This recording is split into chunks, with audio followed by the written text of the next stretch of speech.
ఉన్న బంగారాన్ని విడిపించి ఆ రోజు ఆన్లైన్ రేటుకే మేము కొంటాం. Sharma gold company.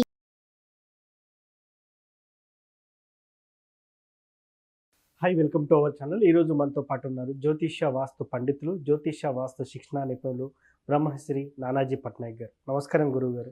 శ్రీమాత్రే నమః.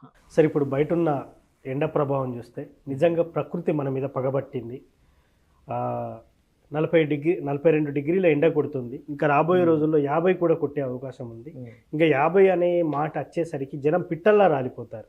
సో దీనికి గల కారణాలు ఏంటంటారు? ఇప్పుడు మనం ఎలాంటి విషయాల్లో జాగ్రత్త పడాలంటారు? 50 దాకా వచ్చినా ఆశ్చర్యపోవాల్సిన పని లేదండి. అంతేనా సార్? 50 డిగ్రీలు కూడా వస్తుంది. సో జనాలు పిట్టల్లా కూడా రాలిపోతారు. ఛాన్స్ ఉంది. ఎందుకంటే చెప్తాయనండి. ఫస్ట్ ఆఫ్ ఆల్ ఏంటంటే ఎప్పుడు కూడా మనకి ఎవ్రీ ఇయర్ మేషరాశిలో భరణి నక్షత్రం 3వ పాదం నుంచి డొల్లకర్తరి అంటారు. ఈ డొల్లకర్తరి ప్రారంభం అవుతూ ఉంటుంది. కృత్తికా నక్షత్రంలోకి వచ్చేసరికి కర్తర్లు ప్రారంభం అవుతాయి. దాని తర్వాత రోహిణీ నక్షత్రంలోకి రవి సంచారం వెళ్తూ ఉంటే రోహిణి కార్తె అంటారు.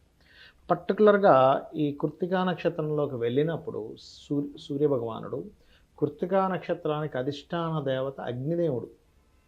అగ్ని అధిష్టాన దేవత అయినటువంటి నక్షత్రంలోకి ఈ అగ్నిని విరజిమ్ముకుంటూ వెళ్తున్నటువంటి రవి సంచారం జరుగుతుంది. అంటే అప్పుడు ఏమవ్వాలి? ఇంకాస్త ఇప్పుడు మీరు ఒక మంట పెరుగుతుంది, అందులో ఇంకొంచెం మీరు పెట్రోల్ వేసారు, ఏమవుతుంది? ఇంకా బగ్గుని ఇంకా లెగుస్తుంది. అలా సూర్యుడు ఎప్పుడైనా మీరు గమనించండి, అందుకే మే మాసాల్లో ఎక్కువగా ఉంటాయి.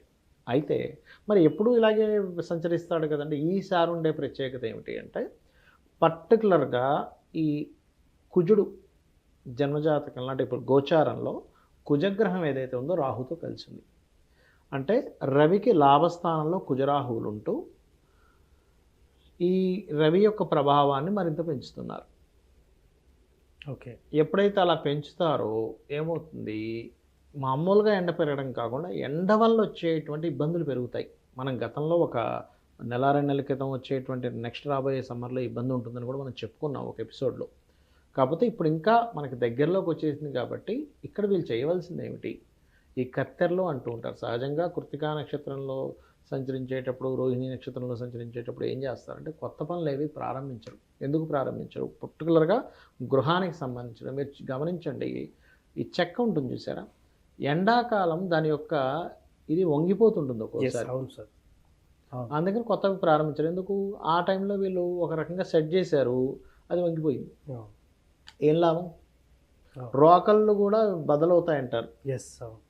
అంటే ఏంటి? వేడి అంత తీవ్రంగా ఉంటుంది. ఎవ్రీ ఇయర్ వేడి ఉండడం వేరు, కొన్నిసార్లు విపరీతమైన వేడి ఉంటుంది. ఎందుకు అంటే బికాజ్ ఆఫ్ వేడిని ఇచ్చేటువంటి గ్రహాలు 2 మనకి. ఎవరి జన్మజాతకంలో అయినా కుజుడు రవి కలిసిన లేదా కుజరవుల యొక్క ఎనర్జీ ఒక పర్టికులర్ సర్కమ్స్టెన్స్లోకి వస్తున్నా ఏం జరుగుతుందంటే విపరీతమైనటువంటి వేరు పెరుగుతూ ఉంటుంది. ఇందులో పర్టికులర్గా ఈ కుజుడు ఎవరైతే ఉన్నారో శని నక్షత్రాల్లో సంచరిస్తున్నాడు, రాహుతో కలిసి ఉన్నాడు.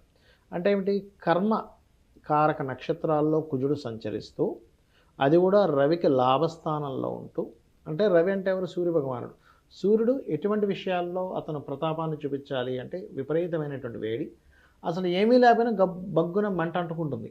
నిజంగా అసలు అక్కడ ఎవరు ఏమీ అంటించరు, కానీ మంట అంటుకుంటుందండి. అవును సార్, అట్లాంటివి జరుగుతాయి. నిన్న మా ఆఫీస్కు దగ్గరలో ఒక మంట కూడా అంటుకుందా? అట్లా అంటుకుంటుంది. కారణం ఏమిటి? బికాజ్ ఆఫ్ ఈ కృత్తికా నక్షత్రానికి దగ్గరలో డొల్లకత్తెలు ఉన్నప్పుడు, ఈ రవి మరింత ప్రభావం చూపిస్తున్నప్పుడు, ఈ కుజుడి యొక్క ప్రభావం ఇలా ఉన్నప్పుడు అసలు ఎటువంటి ఇది లేకుండానే మంటలు అంటుకోవడం కానీ, మనిషిలో ఉద్రేక ప్రభావాలు పెరిగిపోవడం కానీ ఇవన్నీ కూడా జరుగుతూ ఉంటాయి. మరి దీనికి ఏం చేయాలి అంటే ఉదయం నిద్రలేస్తూనే సూర్యభగవానుడు ఉదయిస్తూ ఉంటాడు. ఉదయిస్తున్నప్పుడు స్వామి నీ యొక్క ఎండ తాపాన్ని నేను తట్టుకోలేకపోతున్నాను ఒకసారి దండం పెట్టుకోవాలి సూర్యభగవానుడికి. అప్పుడేమవుతుంది? అతని యొక్క అనుగ్రహం ఎప్పుడైతే ఉందో ఆటోమేటిక్గా మనకు ఆ ప్రభావం అనేటువంటిది పడదు. దాంతోపాటు సర్వసాధారణంగా మనం కొంచెం తీసుకునేటువంటి జాగ్రత్తలు, బయటికి వెళ్ళేటప్పుడు కాస్త గొడుగు పట్టుకొని వెళ్ళడము. ఎందుకంటే దీని ప్రభావం అంత తీవ్రంగా ఉంటుందండి. అమ్మో, చాలా ప్రభావం ఉంటుంది ఈసారి, ప్రతి సంవత్సరంలా కాదు. ఇవి చేస్తూ ఉండాలి. ఇంకొంతమందికి కృత్తికా నక్షత్రంలో రవిండుగా పుడతారు కొంతమంది. అవును. అలాంటి వాళ్ళు మరింత జాగ్రత్త తీసుకోవాలి. అదే కాకుండా ఇప్పుడు శుక్రుడుని కంబస్ట్ చేసుకొని మనకి ఇవి కూడా మనకి శుక్ర మౌఢ్యం కూడా నడుస్తుంది దీంతోపాటు. అందులో పర్టికులర్గా 12 లగ్నాల వాళ్ళు కొన్ని జాగ్రత్తలు తీసుకోవాలి. అదేమిటంటే శుక్ర మౌఢ్యం నడుస్తున్నందుకు మేషం వారు వివాహము, ఫైనాన్స్ విషయంలోని, వృషభం వారు అప్పులు ఇవ్వడం తీసుకునే విషయంలో లేదా స్త్రీలతో ఏదైనా గొడవలు అంటే ఈ పనులు చేయొద్దా సార్? ఈ పనుల్లో జాగ్రత్తగా ఉండాలి. శుక్రుడు వృషభ లగ్నం వారు కొంచెం అప్పులు ఇవ్వడం తీసుకునే విషయంలోని స్త్రీతో అనవసరమైన శత్రుత్వాలు జోలికి వెళ్ళకూడదు. మిథునం వారు సంతానం వారు షేర్ మార్కెట్ విషయంలో, కర్కాటకం వారు గృహ నిర్మాణం లేదా ప్రాపర్టీస్ కొనుక్కునే విషయంలో, సింహం వారు జాబ్ రిలేటెడ్ సంబంధించిన విషయంలో వీళ్ళు చేసే జాబ్లోనే స్త్రీతో ఏదైనా గొడవ రావచ్చు, లేకపోతే అధికారులతో గొడవలు రావచ్చు సింహం వారికి. అదేవిధంగా కన్య వారు కొంచెం తండ్రి యొక్క ధన సంబంధించిన విషయంలో, తండ్రి యొక్క ధనాన్ని ఇంకొకరికి ఇవ్వడం ఇట్లాంటి విషయంలో, లేదా బ్యాంక్ ట్రాన్సాక్షన్స్ విషయంలో. తులారాశి వారు కనుక చూసుకున్నట్లయితే వాహనాల మీద వెళ్ళేటప్పుడు జాగ్రత్తగా ఉండాలి. బికాజ్ ఆఫ్ ఈ కృత్తికా నక్షత్రంలో ఉంటూ ఒక పక్కన మీకు ఈ శుక్రమౌర్జం కూడా నడుస్తున్నందుకు ఇది కాంబినేషన్ అంటారు దీన్ని, అందుకని ఈ పర్టికులర్ విషయాలు జాగ్రత్తగా ఉండాలి. వృశ్చికం వారు కొంచెం జీవిత భాగస్వామితో పార్ట్నర్స్తో కలిసి ఇన్వెస్ట్మెంట్ చేసే విషయాల్లో జాగ్రత్తగా ఉండాలి. ధనస్సు రాశి వారు పర్టికులర్గా అప్పుల విషయంలో వీళ్ళు కూడా అప్పు చేసేదో లాభం వస్తుందని పెడుతూ ఉంటాం మనం తీసుకురా అటువంటి విషయాల్లో. మకరం వారు సంతానము అండ్ జాబ్ విషయంలోని, కుంభం వారు ప్రాపర్టీస్ తీసుకునే విషయంలో, అందులో ముఖ్యంగా వాహనాలు తీసుకునే విషయంలో లేదా ఇంటీరియర్ చేయించుకునే విషయంలో ఎక్కువ డబ్బులు పెట్టారు సార్ తెలియక. మీన రాశి వారు తోబుట్టువుల్లో ముఖ్యంగా చెల్లెలు ఈ వరుస వాళ్ళతో ఉండేటువంటి దాంట్లో చిన్న చిన్న మిస్కమ్యూనికేషన్స్ అవుతూ ఉంటాయి. ఈ విషయాల్లో జాగ్రత్తగా ఉండాలి. సార్ ఇదే కాకుండా కొంతమంది నార్మల్గా కొంతమంది ఉంటుంటారు, వాళ్ళకి లగ్నాలు రాశి ఫలితాలు సరిగ్గా పట్టించుకోరు, వీళ్ళు ఎలాంటి జాగ్రత్తలు తీసుకోవాలంటారు? ఒకటేనండి, అందరికీ యూనివర్సల్గా ఒకటి పనిచేస్తూ ఉంటుంది. ఏమిటది అంటే న్యాచురల్ సెకండ్ హౌస్ పనిచేస్తూ ఉంటుంది. ఎందుకు? కృత్తికా నక్షత్రం న్యాచురల్ సెకండ్ హౌస్లో సన్ సంచారము, న్యాచురల్ సెకండ్ హౌస్లో ఈ యొక్క శుక్రుడు కంబస్ట్ అనేటువంటిది, గురువు కూడా కొంచెం దగ్గరలో తిరగడం.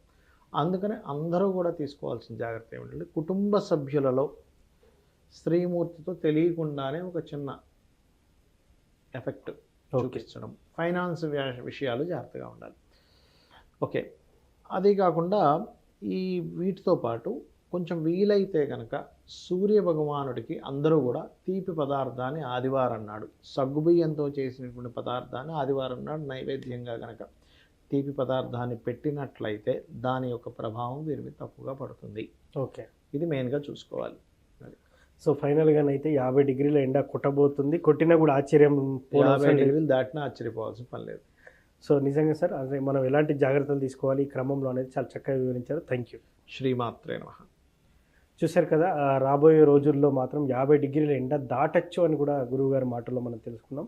సో గురువుగారు చెప్పినట్టు కొన్ని నియమాలు నిబంధనలు పాటిస్తే దాని నుంచి మనం బయటపడే అవకాశం ఉంటుందని తెలియజేశారు. ఇది వాటి కార్యక్రమం. మరో కార్యక్రమంలో మళ్ళీ కలుద్దాం. Thank you. సుమన్ టీవీలో మీ పర్సనల్ అండ్ బిజినెస్ ప్రమోషన్స్ కోసం కింది నెంబర్కి కాంటాక్ట్ చేయండి.